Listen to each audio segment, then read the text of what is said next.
के अंदर जो मैंने जोश देखा है, जो बलबलत में देख रहा हूँ, पार्टी के प्रति और कमल के फूल के प्रति और मोदी जी के प्रति जो आपका मैं प्यार देख रहा हूँ, तो मैं मान के चलता हूँ कि यहाँ कमल खिलेगा और खिल के रखेगा। यहाँ से भारतीय जनता पार्टी की जीत होगी और जो सरकार भारतीय जनता पार्टी की बनेगी उसमें राजौरी और पुंछ का अहम रोल रहने वाला है। दिनेश जी ने जैसे बोला, 8 विधानसभा की सीटें 8 की 8 भारतीय जनता पार्टी की झोली में जाएंगी और एक इतिहास रचा जाएगा। 1947 के बाद जितने भी चुनाव हुए उन चुनावों में पहली बार राजौरी से भारतीय जनता पार्टी जीतेगी, ये भी एक इतिहास है। लेकिन इसमें हम सबको जो है ये समझना पड़ेगा कि मैं चुनाव लड़, रकेश जी समझेंगे कि मैं चुनाव लड़, अशोक जी समझेंगे कि मैं चुनाव लड़ रहा हूँ। जितने कार्यकर्ता हैं बैठे हैं, हमारे लोग बैठे हैं, हमारी बहनें बैठी हैं, हर एक को ये समझना पड़ेगा कि चुनाव विरोध नहीं लड़ रहा, चुनाव मैं लड़ रहा हूँ। तो दुनिया की कोई भी ताकत 10 से 15 हजार की लीड लेने से भारतीय जनता पार्टी को नहीं रोकेगी। माननीय प्रधानमंत्री नरेंद्र भाई मोदी जी एक गरीब परिवार से उनका जन्म हुआ। उनके पिताजी रेलवे स्टेशन पे चाय बेचते थे, इसलिए गरीबी क्या है, गुरबत क्या है, उससे ज्यादा कोई नहीं जानता। जब वो प्रधानमंत्री बने तो उन्होंने गरीब कल्याणकारी योजनाएं जो है इस देश के अंदर उन्होंने वो लाई, जिसमें जीरो बैलेंस के ऊपर हर गरीब का जनधन योजना के तहत अकाउंट खोला गया, हर घर में शौचालय बना, हर घर का छत पक्का हुआ, हर घर की रसोई में गैस चूल्हा गया, हर रसोई में मुफ्त राशन गया, हर घर के अंदर 5 लाख रुपया इलाज के लिए दिया गया, हर गरीब किसान के अकाउंट में किसान सम्मान निधि के तहत 6,000 रुपया बीज के लिए डाला गया। सुबह से शाम तक अगर हम गरीब कल्याणकारी योजनाओं को गिनेंगे तो वो खत्म नहीं हो सकता। इसीलिए आज भारत के रहने वाले लोग माननीय प्रधानमंत्री नरेंद्र भाई मोदी जी से इतना प्यार और मोहब्बत करते हैं। साथियों, दिनेश जी ने एक बात कही, बिल्कुल ठीक बात कही। हमारा ये शहर, अगर इस शहर के अंदर कुछ कामों की बड़ी जरूरत, जब मैं एमएलसी था मैंने प्रयास किया 2 सर्कुलर रोड मैंने यहाँ पर लाई, वो जो है वो फंक्शनल होगी। इसमें कहीं ना कहीं प्रॉब्लम आई, ये कंप्लीट नहीं हो सकी, लेकिन वेदांता ब्रिज जो है वो कंप्लीट हुआ। इस रोड के कंप्लीट ना होने के कारण वेदांता ब्रिज भी जो है वो फंक्शनल नहीं हो सका। उसके आगे अगर आप देखेंगे बडाला मांग में 16 करोड़ रुपए का मैंने ब्रिज वहां पर लाया, ताकि हमारी जो जवाहर नगर की कंजेशन है वो खत्म हो जाए और जो बुलदल और उस इलाके से जो लोग आते हैं 4 किलोमीटर का उनको जो चक्कर ना काटना पड़े और सीधा यहाँ से जो है वो अपने इलाके में चले। और जवाहर नगर की कंजेशन खत्म होनी थी और जवाहर नगर के व्यापार में बढ़ना। दूसरा, हमारा मेडिकल कॉलेज पार गया है, अगर जब बडाला मंच चालू होगा तो हमारे सलानी से मेरा में जो हमारा मेडिकल कॉलेज है वहां पहुंचने में ज्यादा से ज्यादा 12 से 15 मिनट हमारे लगे, लेकिन किसी कारण आर्मी की थोड़ी सी लैंड आ गई, उसके कारण वो प्रोजेक्ट रुक गया।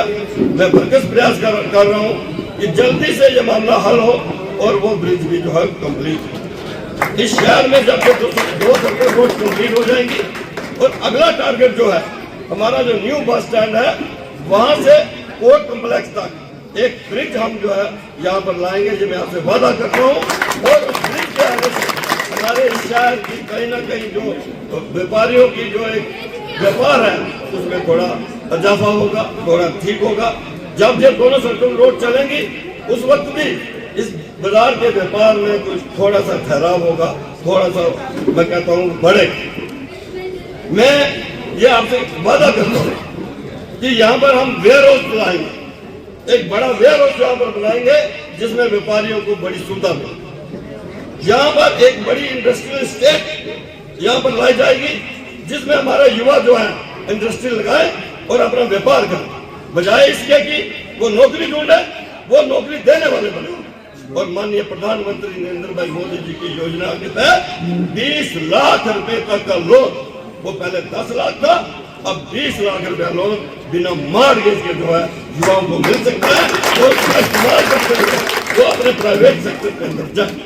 मैं ये भी वादा करता हूँ, मैं प्रयास करूंगा यहाँ तो एक बड़ा प्राइवेट सेक्टर लाऊं और उसमें एक बड़ी इंडस्ट्री यहाँ पर मैं लाऊं जिसमें हमारे युवाओं को रोजगार मिले। सेल्फ हेल्प ग्रुप के तहत यहाँ की बेटियों को मजबूती देने का प्रयास करेंगे कि सेल्फ हेल्प ग्रुप में वो अपने ग्रुप बनाए, वो गवर्नमेंट की जितनी भी योजनाएं हैं, स्कीमें हैं, बेनिफिट्स हैं, वो लेने का वो प्रयास करें।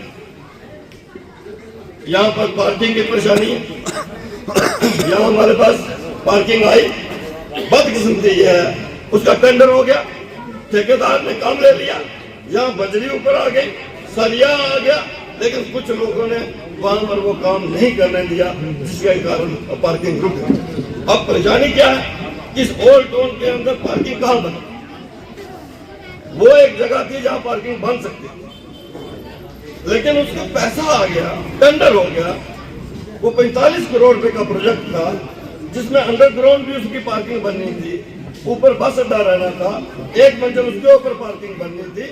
अगर एक पार्किंग बन जाती तो हमारे जो बाहर के जो लोग हैं, जो शहर के अंदर आकर आज आने से थोड़ा सा डरते हैं कि कौन जाएगा, कौन 3 लिफाफे हाथ में पकड़ेगा, और बाहर आज इतना काम, बड़े बड़े शोरूम बाहर खुल चुके हैं, इस कारण वो शहर के अंदर थोड़ा कम आते हैं। इसलिए मैं ये आपसे वादा करता हूँ, कुछ भी हो जाए, एक बड़ी पार्किंग जो है राजौरी और जवाहर नगर के अंदर 2 बड़ी पार्किंग जो है वो हम यहाँ पर लाए। जब मैं एमएलसी बना तो उसमें आपको ध्यान होगा कि राजौरी का जो टाउन हॉल है ये खंडर बना हुआ, आपको ध्यान होगा, उसको हम ध्यान से बढ़े।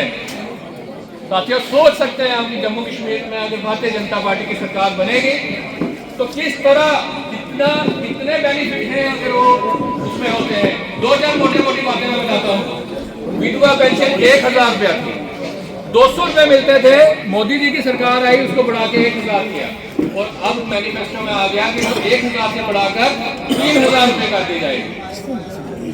घर में एक सबसे बुजुर्ग लेडी होंगी, उनके अकाउंट में हर साल 18,000 रुपए डाले जाएंगे।